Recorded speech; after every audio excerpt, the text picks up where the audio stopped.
At the heart of the Vatican, behind the altar of the Sistine Chapel, is Michelangelo's The Last Judgement.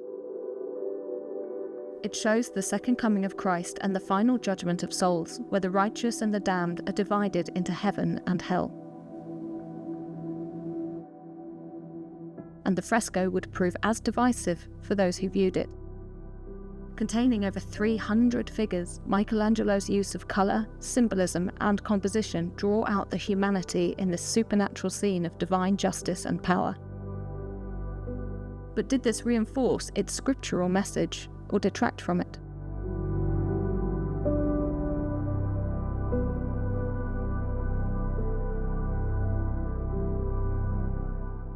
At the heart of the fresco, Christ is not seated in solemn judgment as in Scripture, but shown in motion, twisting, muscular and powerful. His raised arm signals both salvation and condemnation. This is a Christ of action. Beside him, the Virgin Mary retreats into Christ's side. Her face is turned away. Contrary to Michelangelo's preliminary sketches, in the final work she does not intercede on behalf of the condemned souls. This time, Michelangelo tells us, divine judgment is final. This is confirmed by a scene from the book of Revelation. The angels' trumpets awaken the dead for judgment.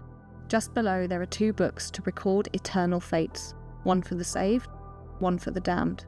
But just because judgment is final doesn't mean it will be easy.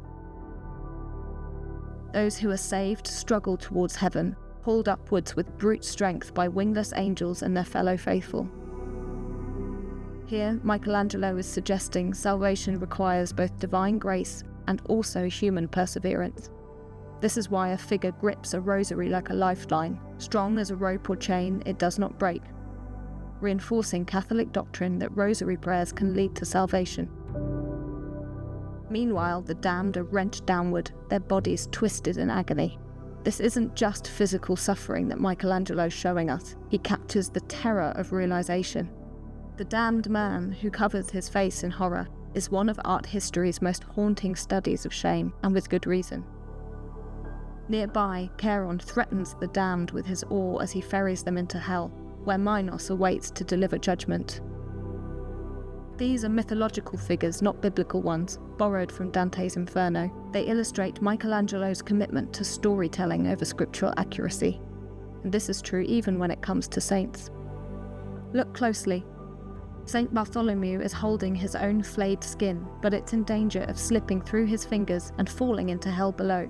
But the face in the skin is familiar. It's Michelangelo's. Perhaps this is the artist's own prayer for redemption. His colour choices also heighten the painting's drama.